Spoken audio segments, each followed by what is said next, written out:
Good evening and welcome to episode number 10 of the Finger Lakes Golfer Podcast on FingerLakes1.com and FingerLakes1.tv, recorded live on Monday evening, August 18th, 2014. I'm your host, Jim Sinacropi, and once again I'm joined in the studio by my co-host, the Big Easy, Bob How you doing, LaPrade. Jim? How you doing? Doing just great. Thanks for making it up here once again on Monday night. And a big show this week, Bob. We're going to be talking about how to handle high-pressure situations, and to lend some insight, we'll have 9-time Seneca Falls Country Club club champion Mark Hylwa live with us in studio for the full hour.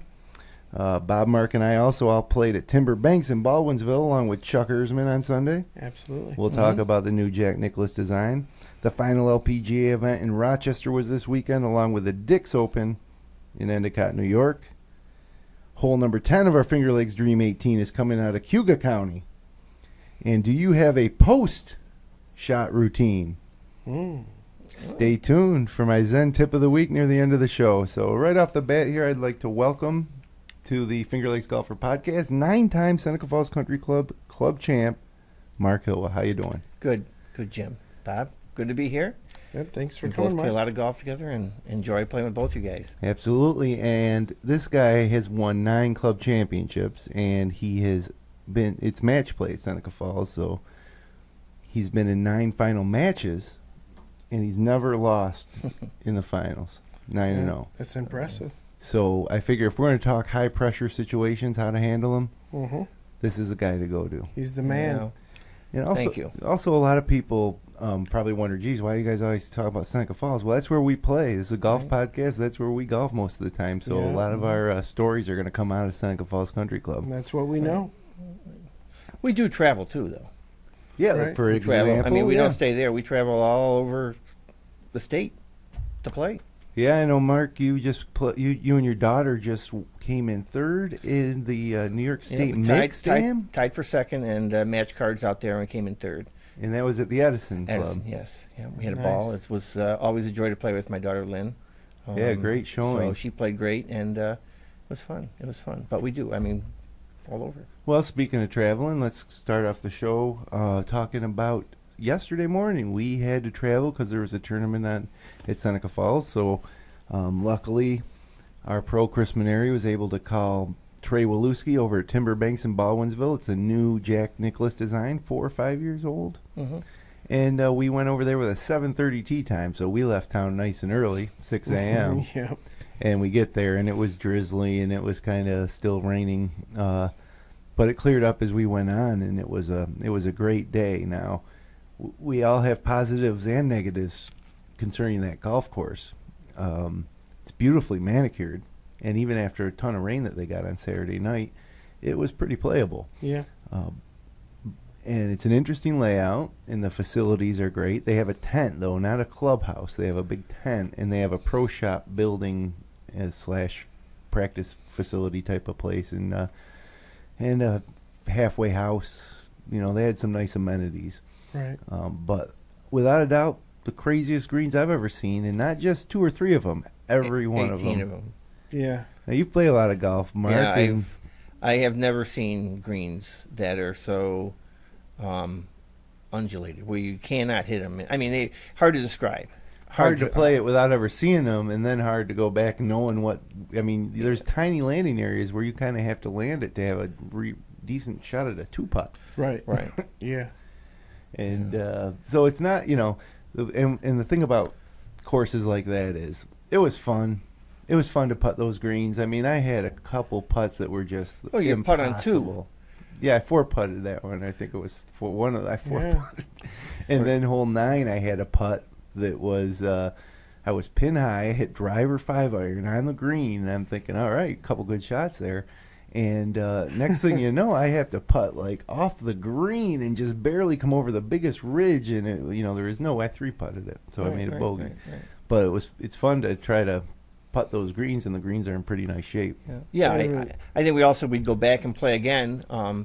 Yeah. In a scramble, it would be a great. You were saying a 2-man, 3-man scramble would be a Right, great. yeah. I'd go back, sign up tomorrow, but to play it every day, I don't know if I could play that course every day.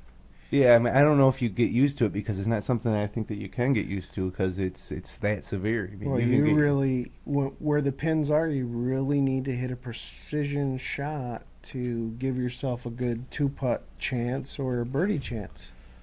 Yeah, do you think there's enough good amateurs though? I mean, I just look at the shot No, that you hit, no. Bob, on that. I forgot that little the par 5, and there was just there was an area about 2 by 2, and you hit it in from about 130, and I said that was probably the best shot of the day, to be honest. Oh, I don't yeah, know. yeah. That was a beautiful shot. I mean, there was a lot of good shots, and Well, a lot of bad shots, but If I knew that it was only that skinny, it might have been a different shot. But not playing it before, I had 130 in, and that's Tight. the way I played it. Yeah, well, we all shot mid-80-ish. Yeah. Yeah, so and I felt like I played good, but I had a 4-putt and probably 4 3-putts maybe. no birdies between any of us. Yeah, None of none. us made a birdie, and we had a No. couple of decent looks at it. But if you did get the ball on within 20 feet of the pin, usually you had a reasonable putt that didn't break too much.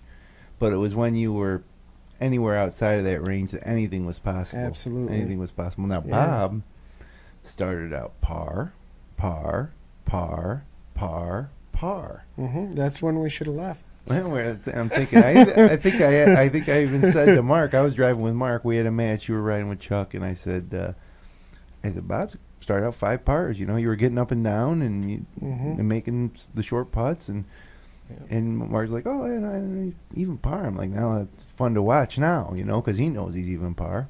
Right. And I think you shanked Yes. the next shot. Yes. Yeah, I did. It was not pretty. We It all was had a not. shank.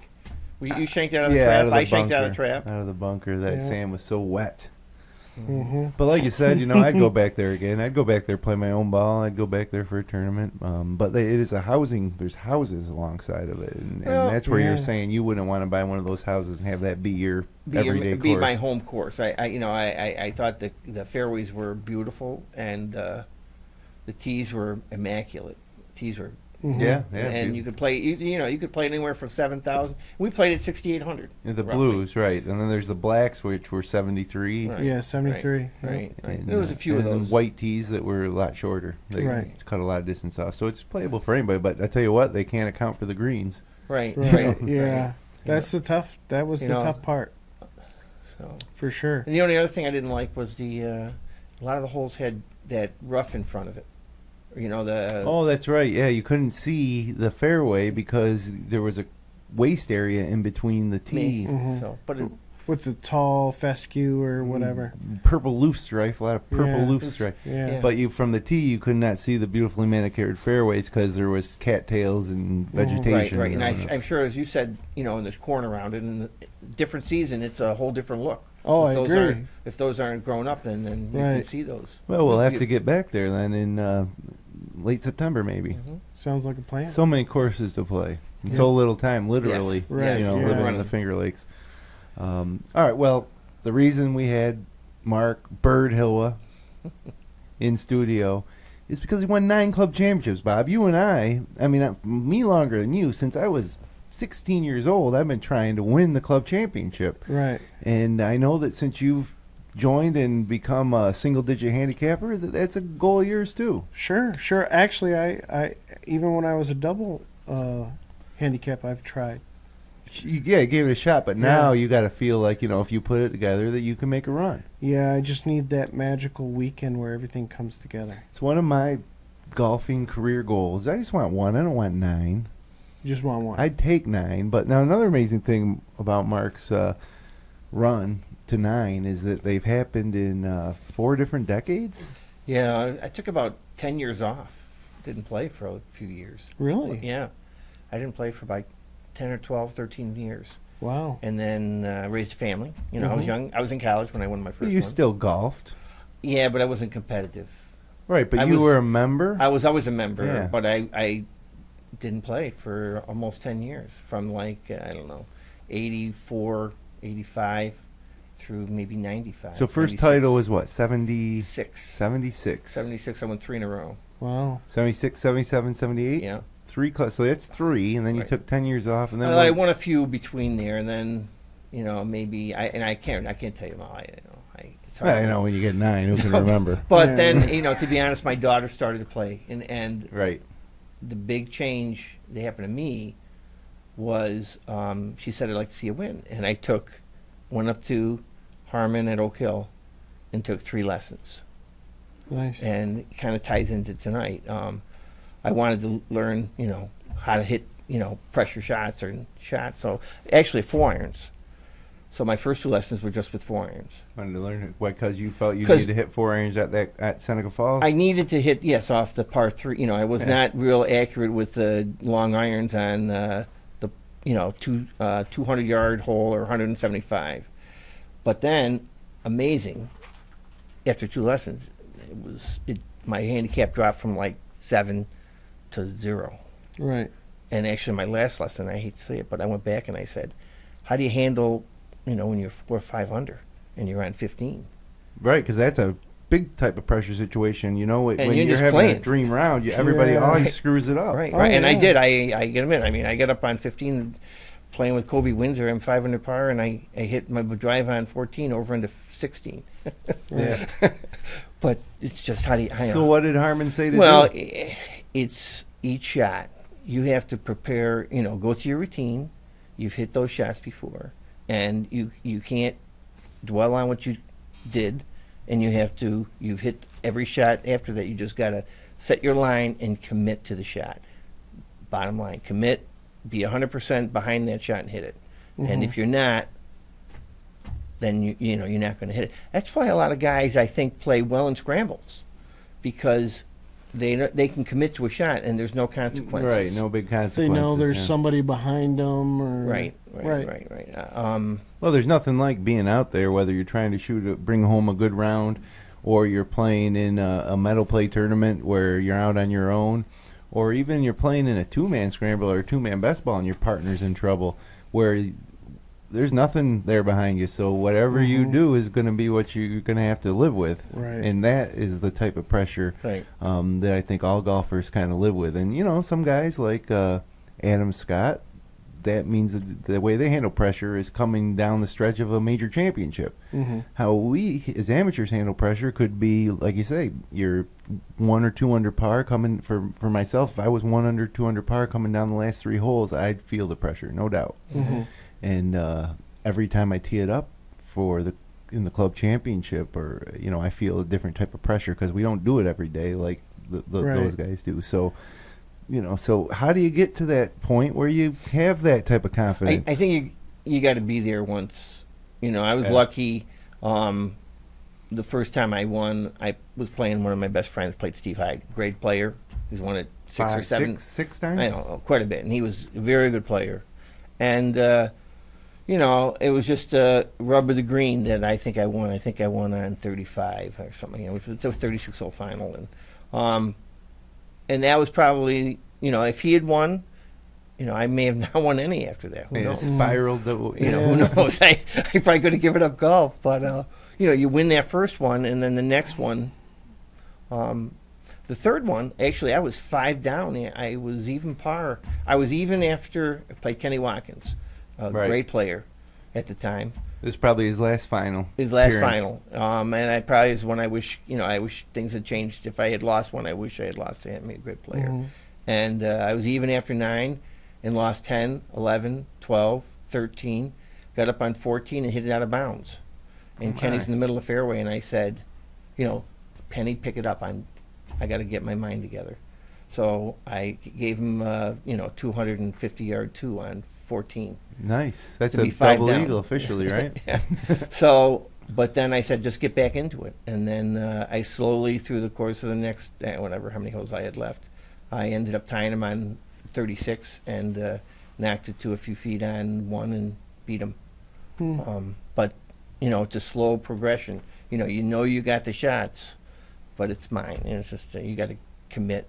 And But do you think that you've had to be through it a few times to learn to embrace the pressure and kind of get used to it? You got to be able to hit a shot that you've hit before, and kind of think of a shot that you don't want to try. Exactly. You don't want to try a shot that you've never hit before, and And then it depends, and match play is a little different. Mm-hmm. When you play in these state tournaments and individual, it's all different. But a match play tournament, what do you do if you're 2 down and you can go and you're in a 14th hole at our place and you can reach it in 2? You're 2 down. If you lose that when you're done, do you let one swing of the club go for it? It depends on your partner, your opponent. Mm-hmm. But sometimes, you may lay back, and then it depends on who you're playing to. I'm playing somebody, I don't mean to throw names, but if I'm playing Ed Boudreau or, Mike Stackus Jr. when he was here, they're going to shoot very well. If you're shooting if you're playing somebody who's a 7 or an 8, has never been there before, well, you may not take that shot. Mm-hmm. Let them dig their own grave. Well, yeah. So Yeah. it depends on who you're playing Mm-hmm. a little bit. I always try to play the course when I match play. When I set up, I look at somebody, and I'll take Jim. Look at Jim saying, okay, at club championship, I'm playing him. Okay, 74. If he shoots 74, he's had a pretty good day. Okay, I would think. I would take it. So I'm looking at saying, okay, he's going to shoot that, and I probably saying I should shoot even par. So if I then play he just the course, goes out and shoots even. I lose 2 down. That's Yeah. I hate to say it, but that's how sometimes I approach the. That's your thought. That's my thought process. Right. Play the course, play for what I normally would shoot, Mm-hmm. and then as the last few holes. Then it becomes mano y mano. But for the initial, you're just playing the course, trying to shoot that score. Pretty much. I'm going first 4 holes, so it's. Mark Sharman. I remember playing Mark Sharman. Thought he was going to make a mistake and get beat. He shot like 8, I don't know, maybe 14, 15 pars in a row at me, Mm-hmm. saying, "When's he going to make a mistake?" It didn't happen. And Right. he beat you, he upset beat you me. early on. Yeah, That was yeah. a first round match? Second round. Well, the best piece of advice I think that you gave, and it's the one that I find helps me the most, is remember when you've had success in that same situation before. And for me, especially when you got that, 4-foot putt to tie the match or win the match or to save that par on the last hole. How many of those have I made in my life? I've missed a share too, but you don't focus on those. Focus on all the times you made it. Right. You realize that all you can do is give it your best stroke, and then you got to just make sure you put your best stroke on it. That's right. You got to be aggressive with the shot. You got to, you can't be wimping it. Right. Yeah, because you can't back into it. You can't lag it over the front lip. You got to commit to the shot. And that's especially on tee shots, especially at our home course where 13, 14, 16 are pressure tee shots. And sometimes when I'm playing in a club championship round, qualifying round, especially where you're trying to shoot a score, I step up on that 13 tee. It's easy to think, oh man, if I hit it right, then I got no chance. It's over. Or geez, the last 3 times I played it, I've hit it in the campgrounds to the right. But instead, I just step up and I remember all the times I've hit it down that left side with a little cut, and I try to remember how that felt. And then by the time I hit it, you better not be thinking about anything right. You only think about where you want it to go. You got to take one side of the fairway away and play it. I think that's what most of the pros do, don't you think, Bob? Oh, absolutely. And all of them have one side that they take away. That's their go-to shot. Mm-hmm. They all Right, have it. Right. And the other thing I try to do is 80% when I'm over that, because you said you get in a tight situation, your heart rate goes up, your breathing goes up, your adrenaline starts to pump. You got to really control that whole piece of the problem. So I try to loosen my hands a little bit. Tension and becomes a then factor. my last takeaway on those is just hit it 80%, because that kind of drives it a good tempo. Right. Instead of because if you're a little tensed up and you're taking a full swing, then your muscles are probably not gonna. Anything can happen. Yeah. Yeah. So 80%. So the tips are swing 80% a pressure situation. Recall when you've been there before and had success. Loosen the grip a little bit on the putts. I mean, I think that just keeps your muscles and commit. Commit. Yeah, that's the biggest one. That's the biggest one to all shots, and that's why I don't know if I consider myself clutch or not, but I feel like when I miss short putts, and I keep coming back to short putts because that's the obvious example of choking under pressure. I feel like I make them kind of at the end when I need to. It's the stuff in between I'll just miss a lot of them. I wish I could bring the same intensity and approach to all of the putts. Why do you do that, Dan? I don't know. My mind wanders. So, I might have a short putt and I'm waiting to putt it and I'm thinking about a lot of things, trying to be positive though. And then when I get over the putt, the slightest little things distract me, And then and what I should do in those situations is step away. And I guarantee you, when that putt on 18 for the match, I would step away. But when I'm on hole 6, I say screw it.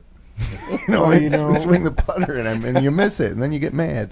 Well, one point I'd like to bring up, and which was evident in the LPGA tournament this weekend in Rochester, is you've got to, and it's easier said than done, is every putt or shot has some significance when everything's said and done. Right? It's all equal. So like you said, that putt on 6, you may not be concentrating as hard as you would maybe on 16, 17, or 18, but it's just as important as any other putt on the course. Should be, yeah, should be. Mm-hmm. Should be concentrating just as much. But, well, that's the other thing that I think about sometimes in pressure situations that helps me a lot is that this is why I play golf. Those situations, that to be in them and to compete under a little pressure is one of the main things I love about golf. So you gotta try to enjoy it. And those pressure situations are few and far between. A lot of time out on the golf course, you're just having a good time with your buddies, or you're having an inconsequential round, mm-hmm. or you're playing in some sort of 4-man scramble. The times when you actually get to play under some type of pressure, mm-hmm. maybe it's the last few holes of a good match against a couple guys you really want to beat. Maybe it's the club championship finals 9 times. Mm-hmm. Maybe it's the club championship qualifier. Maybe you're having one of the best rounds you've ever had. Right. But those times are few and far between. So when you're in them, don't be scared. You gotta have fun. embrace You it. got to be like, this is awesome. This is fun. That's why they call it the game of golf. It's a game. Yeah. But it's an intense game. I mean, the Canal Cup was a great experience for Bob and I over the weekend. I mean, a little pressure there. Pressure different there. type of I mean, pressure. it's a big pressure there. Now that's the annual matches between Seneca Falls Country Club and Silver Creek and Waterloo. And Seneca Falls Country Club won 8-4, I think. Mm-hmm. Something like that. It was, I don't know what the exact score, but it was. It's a fun event, and it's a little bit of pressure because you're representing your club and you're playing as part of a team. And, it's not a do-or-die type of pressure, but you want to win those matches when you're out there. You play alternate shot, and I don't care who you're with. You don't want to leave your partner out there. No. Yeah, there was an alternate shot for one match and then best ball for the second round. Mm-hmm. Correct. So, well, a lot more to get to tonight, including Bobby's Pick of the Week. Yep.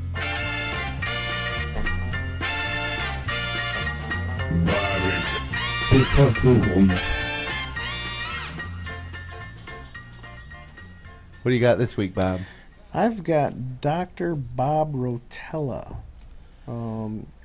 He has a book out called Golf is Not a Game of Perfect, which talks about dealing with different situations out on the golf course.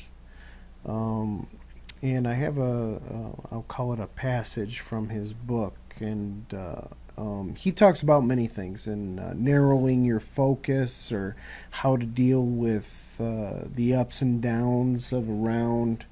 But one of the things from his book is sulking won't get you anything. The worst thing you can do for your prospects of winning is to get down when things don't go well. If you start feeling sorry for yourself or thinking the golf gods are conspiring against you, you're not focused on the next shot. When Padraig Harrington won the British Open in 2007, he got up and down for a double bogey 6 on the last hole to make a playoff after knocking 2 balls into the water. Padraig told me he had a level of acceptance that earlier in his career he didn't have. He said it never entered his mind that he might blow the tournament. His only thought was getting the ball in the hole so he could win the playoff. Now, what I suggest and I've read Dr. Bob Rotella's book, but I suggest getting the audiobook because that way you can listen to it in your car. Sure. You can listen to it on your phone when you're mowing your lawn. You know, there's all kinds of, and it's great. And he actually he does the. He reads it? Yes, he actually does the reading. Nice. And he has a lot of good things about narrowing your focus and dealing with the ups and downs on a golf course. And a lot of it does click with you when you're listening to it or reading it. But I think the audio version's only like an hour and a half. Might not even be that long. But I highly recommend it for people to either read it or listen to the audio version. Yeah. I mean, don't you think, Bob, that when you're having a good round and you're playing good or you're watching somebody have a good round, you know, it's mental. Oh, absolutely. I mean, it's amazing how you're already playing good, right? If you're having one of the best rounds, you're already playing good though. So it's totally mental because you go from playing great and really you don't need to think about anything. Just keep doing what you're doing to implosion. Right. Well, here's what goes through my mind, at least lately, is if I start to think about the round that I'm having and I'm playing pretty well, is I start to think, how can I embrace this? How do I, I start to think, instead of thinking, oh my God, you might shoot your lowest round of your life, this will be awesome, or oh, don't hit it left, don't hit it right on this hole. I try to think, how can I embrace what I'm feeling right now? Because I have a hard time just blocking it out. Do you always know where you stand when you play? Not always. Normally it's one of two things. I have an idea, or one of your playing partners goes, "Oh my God, what's your low?" And once someone, somebody, soon as, and I've had that happen a couple times, So I have had instances where I've gone, I'm on 17 or 18, and I've kind of known where I'm at, or I start to go through it in my mind when I shouldn't. Or you're standing on 18, and then you're like, wow, if I par this or I birdie that, I'm going to do this. And don't do that. You just get those thoughts that you shouldn't have. Especially when you felt like you've been playing unconscious, right? You're I sometimes my lowest rounds I don't know where I am. I know I'm under par, or I know I'm playing really good. And then most of the time when I'm playing in a medal play tournament, I don't know what I mean. I know I'm 2 or 3 over. I'm close, but I wait till I get in because I try to focus on each shot. I think that's the best mindset to be in, right? But then what if you're keeping score? Sometimes I even when I keep score, I put 3, 4. I don't. Don't add them up. I don't. Oh, I never add them. I don't even. That's the other. As I try people who play in these state tournaments, your final score is irrelevant. You should never add your score up. When I turn into the marker or the scorer, I never add the scores up. It's like 3, 4, 4. 5, 6, 6, 4, 4, 4, and I don't, and then let him add them. I don't even add. I never have added a score up in a medal play tournament. So they must love you at the scores table then. Well, you don't have. You're not responsible for it. Yeah. Well, you could make a mistake and sign an incorrect scorecard if you add wrong, right? And that's happened before. Yeah. Well. So I just look at each, and then I let them add them, and they'll, right. 83, or 72 or 60, whatever it is. Yep. But yeah, I used to catch myself, on like the 7th tee saying, okay, let's see, I birdied 1, then I went double, bogey, par. Okay, so I'm 3 over. And I don't do that anymore. Right. No? Right. No. You know what? I find myself, I still do that. If I might know just because, hey, look, you played 4 holes, if you birdied 2 of them and parred the other 2 that you're 2 under, you just know it.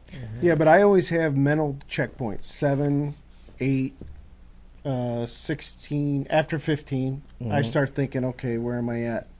Maybe I should stop doing that. I mean, I think if I'm playing bad and I shoot like 40 on the front or 42 or whatever, then I usually know where I'm at and saying, okay, what do I gotta, what do I gotta shoot? I want to break 80, or I want to play good on the back, and then don't think of that until I get done with 18. I look it up. But don't you find that the most difficult thing to push out of your mind when you start thinking about where am I at, especially if you're playing against another person or another group, medal play?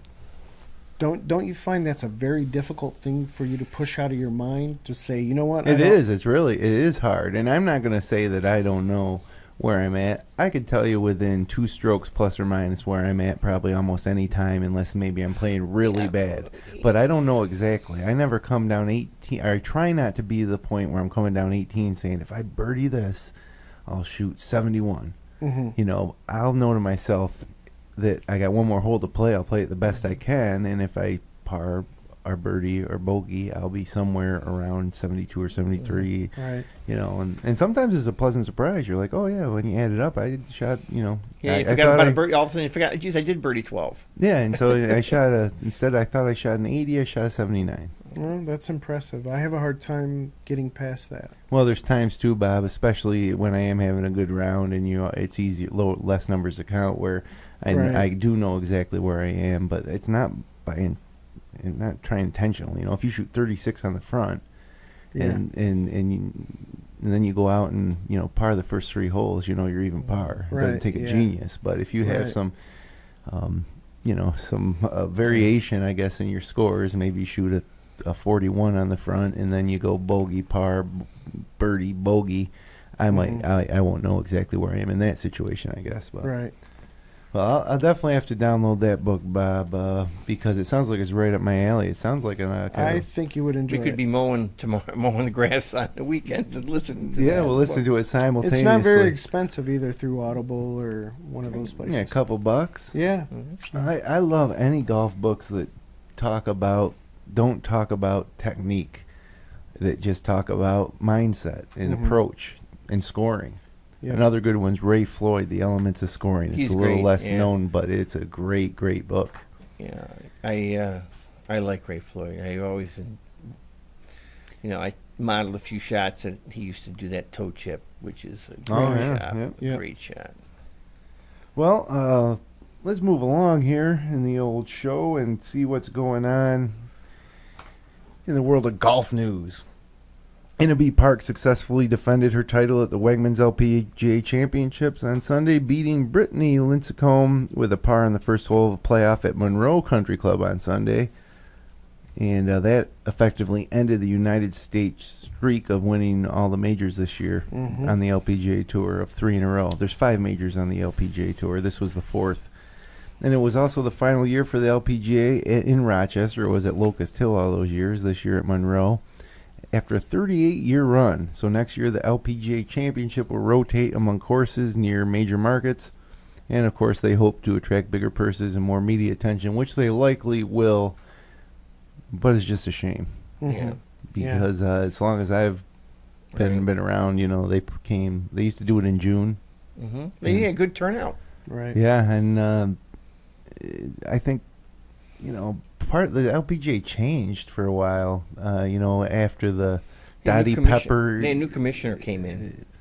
Yeah, and, you know, there was a bigger Asian influence on tour, which Innaby Park won her 2nd consecutive one. She's South Korean, I believe. Yep.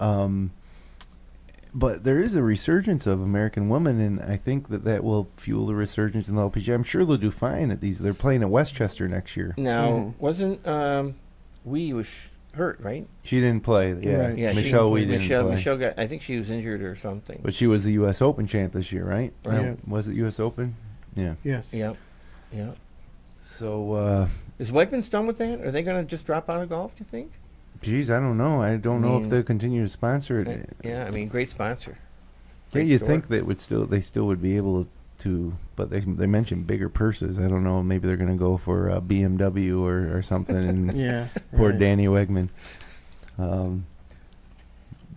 But that wasn't the only local tournament this weekend, and you'd think they might do it on different weekends, but the Dick's Sporting Goods Open was held at Enjoy in Endicott, New York on the Champions Tour, and Bernard Langer rallied on Sunday for his 5th Champions Tour victory of the year, and then old Kevin Sutherland had a tour record 59 at Enjoy on Friday. Mm-hmm. Was it Friday or Saturday? That might have been Saturday. Either way, he came back the next day with a 74. Yeah. Finished in a tie for 7th. That's the first 59 on the Champions Tour. First time ever. Yeah, it's, is a it? record. Yeah, first It's time. a record. Wow. First time. And he actually, I guess there's been no 58s. Right? Yeah, there will be, I think, soon. I mean, it's 50 years old is all you got to be to. Yeah, but, to play on that this was thing. that was a par 72. So Oh, yeah, that's- good point. So if you have 70, Yeah. you know, so I mean that's a lot of birdies. Right. You know, if you have he par bogeyed 70, the last hole, too. right. So that's a lot under. Well, another amazing thing about it is Longer didn't bogey any holes all week. It's 3 rounds. They play Champions Tour plays Friday, Saturday, Sunday. No bogeys, so not bad. That's impressive. Well, we talked about the Canal Cup, another great event this year between SFCC and Silver Creek. And speaking of SFCC, this Sunday is the Cash Bonanza. Yes. $100 tickets. You get a golf, dinner, great cash prizes for golf in the golf tournament, and Great. then a drawing with first prize $3,000. Yeah. Yeah. Cash. That's why they call it the Cash Bonanza. Yeah. Mm-hmm. Open to anyone Yeah. who wants to buy a ticket. You can even buy a ticket and not play in the golf tournament. Right. But call Right.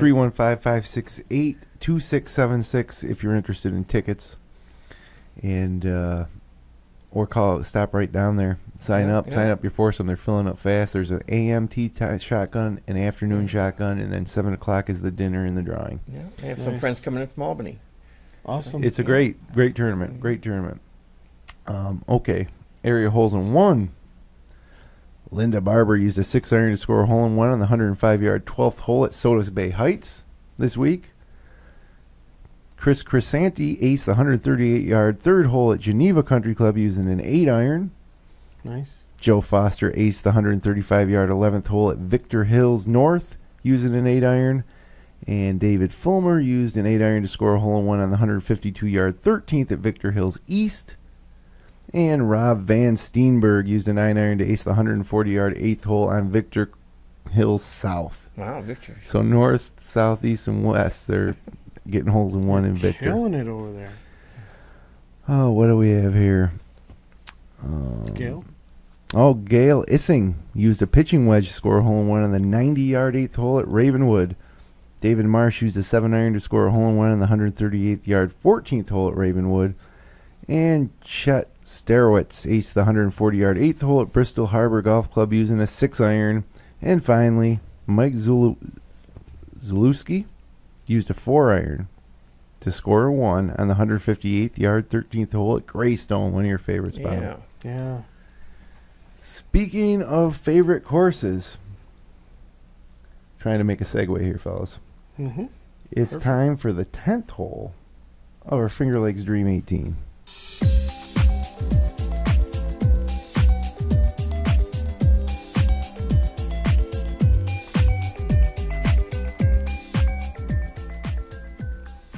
Lots of 10th holes to choose from. Everybody remembers the 10th hole because it's right after the 9th hole and right after you usually stop in and get a drink or something, yeah. Hot So it's dog easy to burger. remember. Yeah. Harder to remember like the 7th hole or 13th hole of the course. Right.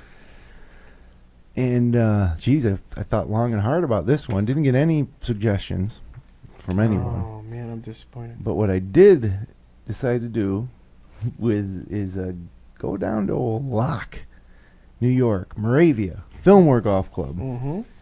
And went with the 10th hole. Whoops, that's not it. The 10th hole at Fillmore Golf Course.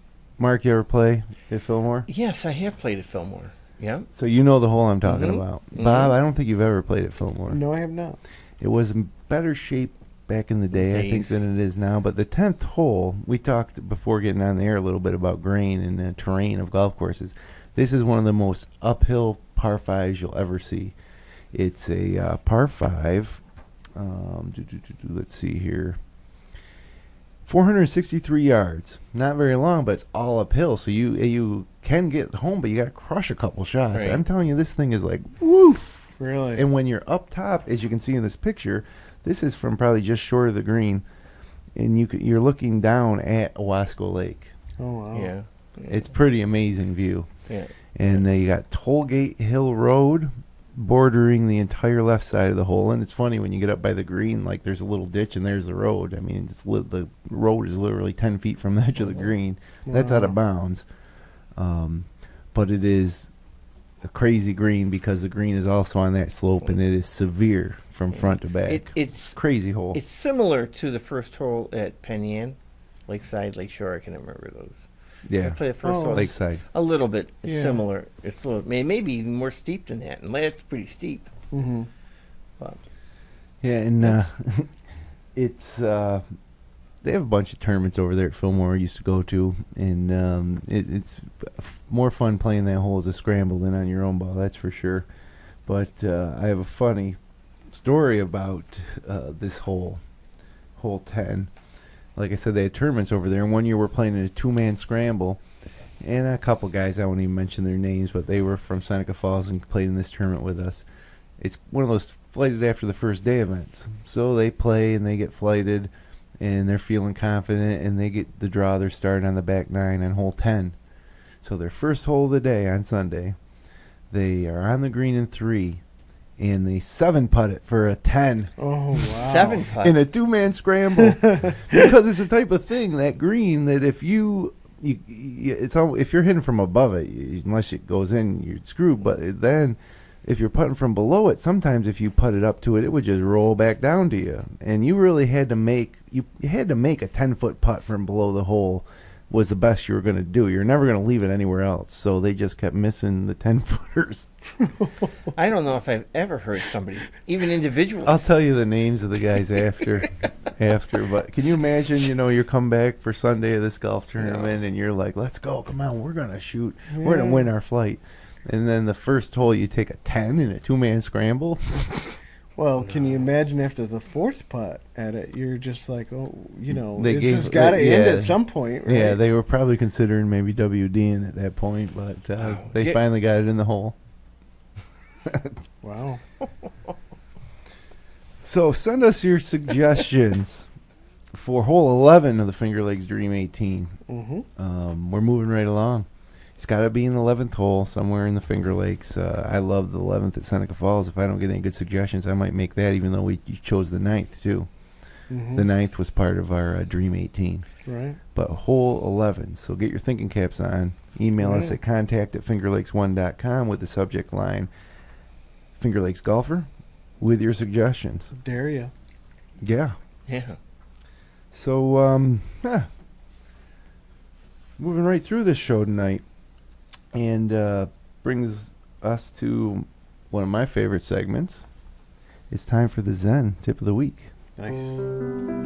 Zen Tip of the Week.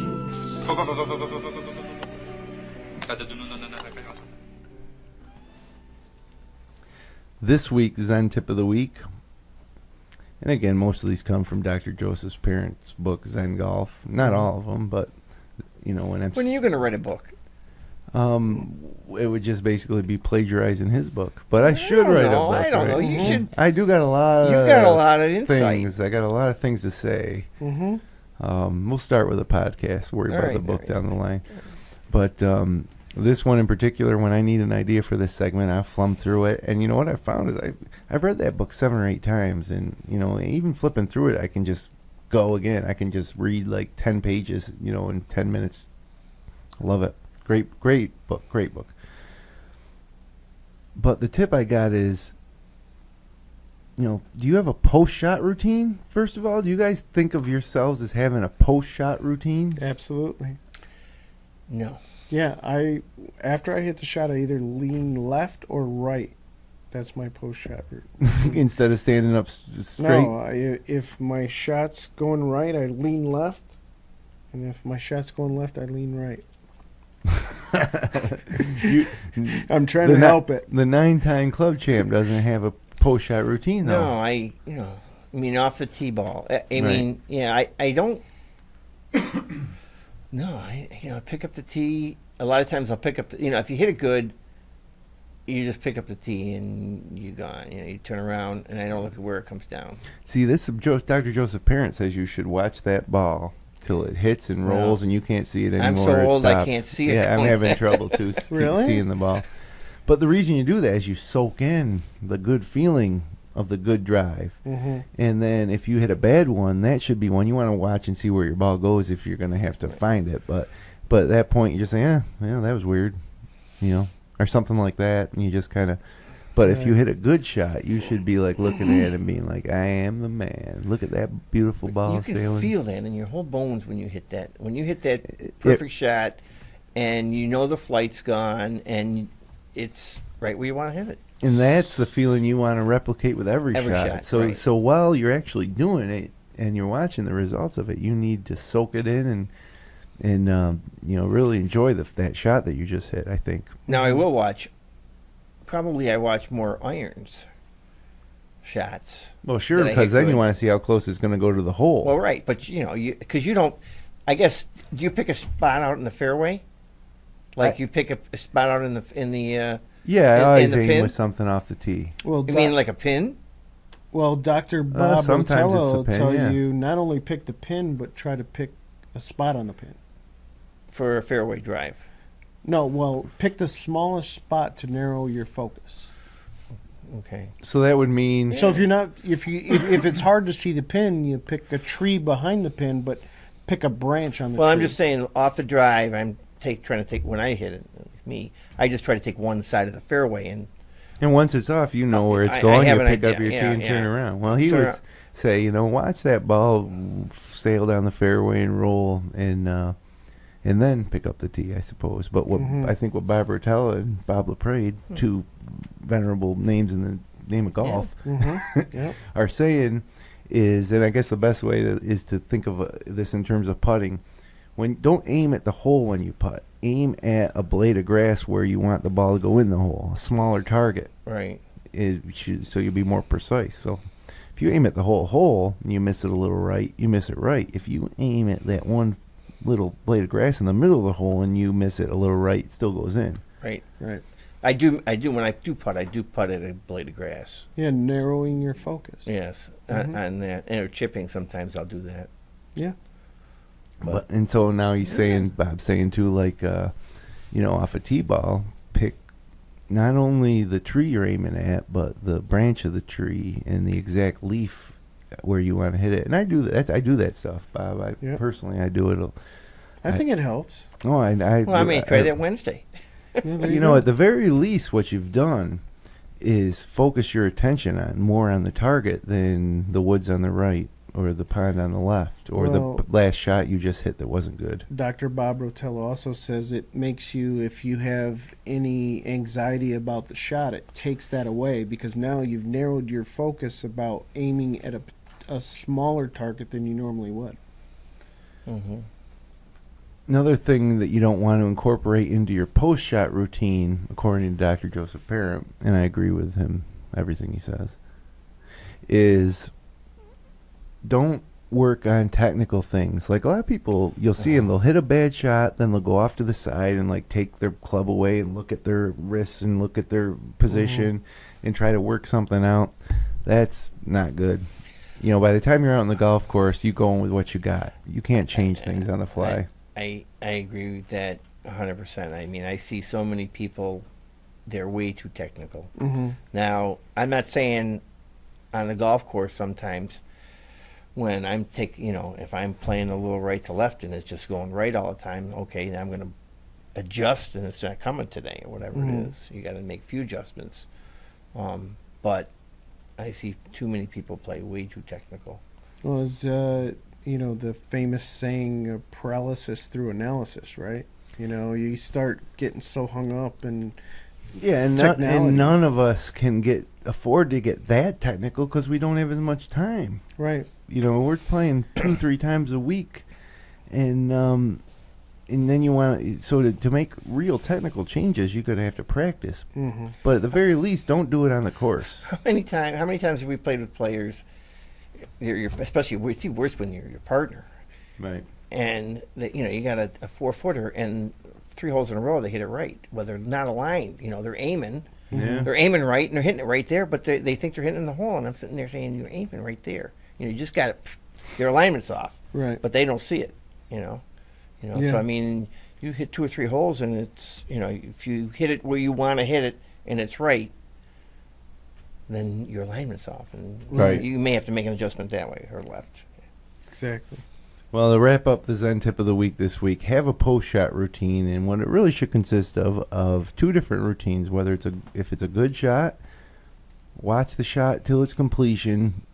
Just soak up everything around you, the smell, the sounds, the congratulations from your playing partners, and and then basically get in your cart and start thinking about the next shot. Try to get that same feeling. If you hit a bad shot, watch your ball so you don't lose it, first of all. And then at that point, you got to shrug it off. And some ways to do that is to say, just say things to yourself like, oh, where'd that come from? Or wasn't that interesting? Or, whoa, what's up with that? But then as soon as you say that, you're in the cart and it's over. And Right. you're not going to You dwell got to over think it. of how you're going to, when you hit a bad shot, how am I going to try to make par? Right. Don't try, you're not going to knock it in from 180 yards for 3, but where can I hit it where I have my best shot? If I'm an 80-yard shot, or if it's, the trap's on the left, hit it to the right, or the pin's on the left, hit it to the right. I mean, where can I try to make par, or absolutely make bogey at worst? Right. Well, didn't Jack Nicklaus always say, he never hit a bad shot? He would always find an excuse why he hit a poor shot. How do you say it? Like Dr. Joseph Parent would say that in every bad shot, there's some good. So let's say that I'm 150 yards out and I hit a 9-iron thin and I'm 15 yards short of the green. I would say, well, I hit it straight. I just, need to stay down on a little. And then I'm on my way. Right. That's it. Right? So instead of looking at the bad, now, hey, it's tough. You blow one out of bounds to the right. What good can you think of? Sometimes you might be able to say, well, geez, I hit that a long way. Right, yeah. Yeah, or I've had that ball all around, at least that's not Yeah. the first Right, it's yeah. not the first time I hit it. Right. Something, but you want to try to take something positive from each of your shots. Right. Too is another thing you can incorporate into your post-shot routine. Absolutely. Other than that, a little wipe of the club, put it in the Bang. thing and in the card, and off we go. Mhm. Yeah. So that's my Zen Tip of the week, and that brings us to about the end of episode 10. I do want to remind our viewers and our listeners that the offer for the point practice putter is available through the end of August. After that, it's gone. So you'll hear me tell you about it 2 more times. Go to getthepointgolf.com and get the point practice putter. Retail price $159.99. For viewers of the Finger Lakes Golfer podcast, it's only $129.99. Enter coupon code FingerLakes1 for the discount. That's the coupon code FingerLakes1 for the discount. And then also, if you want the point practice putting mat putter combo, that retails for $229.99. Finger Lakes Golfer podcast, it's only $199.99. Enter Finger Lakes 1 for the discount at getthepointgolf.com, and do it soon. The offer ends in August. You might want a Christmas present for someone. You can get them out of the way right now. Mhm. Yep. Right now, and I guarantee it's the type of thing that they'll be using on their carpet on Christmas morning after they open it up, just like a kid again. Exactly. Well, Mark, thanks for joining us. Thank you for having me. Are you playing Wednesday night? I will be there Wednesday. Nice. I will be there. I may go play Wayne Hills in the morning. I'm off that day. Oh, nice. Get ready Not for bad, the, being semi-retired, Yeah, right? yeah. I've Mhm. got the Finger Lakes seniors week after Labor Day. And that's at Nice. Wayne Hills. At Wayne Hills for 3 days. Yeah. Very nice. So I'll Yeah, go up that's a there good and try tournament. to. I think a few of us are going to go up. I may go up Wednesday morning, but I'll be back for 4 o'clock for sure. Do you look at him as a senior? No, Maybe that means we're old. no, I don't. Almost a super senior. I can't wait to hit off the forward tees. No, we're not going to let you do that. And shoot 59 of your own, maybe. Right. Thank you, though, for having me. Yeah, no, it was great and awesome. I like picking your brain on and off the, when we get to play. The guy's won 9 club championships, Mhm. so he must be doing something, Bob, that you and I aren't doing. And anything that we can Yeah. learn from him, it can't just I be. It agree. can't be talent. It's got to be some way of his approach. Oh, so you think it's all psychological? Well, I personally think that he, overall, we talked about a lot of things tonight, but I think overall he's got a freewheeling attitude towards his game. He's going to go out there and hit it. Wherever it goes, he's going to hit it again. and he doesn't get caught up in too many other things. And most of all, I think he enjoys the heck out of it out there. So in those 9 club championship finals, Mark, that you won, you were having a ball. I did have fun. So your opponents I can almost guarantee your opponents were feeling a little more pressure than you, because the more pressure you felt, the more fun you were probably having. Yes, absolutely. So hey, looks like I got it all figured out. Yeah, you do. Well, yeah, only one more show in August, and then it's our club championship. Yes. He's not playing this year. Yeah, I so know. we do have a chance. No, that it's gotta put the percentage in our direction a little bit. I'd love to see another member to the club. I'm gonna be the first one to buy him a drink or a scotch. We'll know in 2 weeks. So, so thanks again to Mark Hylwa for joining us. Bob, thank you for being up here again. Not a problem. For episode 10, we're in double digits now. The viewership's been great, the feedback's been great, and so we look forward to bringing this to you throughout the fall, and then probably slowing down a little bit for the winter. Right. And then bringing it back in the spring. So, thank you for hanging out with us for the past hour for episode 10 of the Finger Lakes Golfer Podcast. We'll be back next Monday night at 9 p.m. Until then, hit 'em long, not often.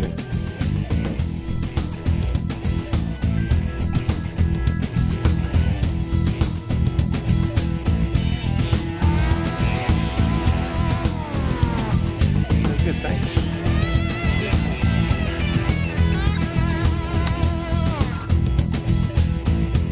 Support great local content like this by becoming a patron of FingerLakes1.com. Visit patreon.com/FL1. FingerLakes1.com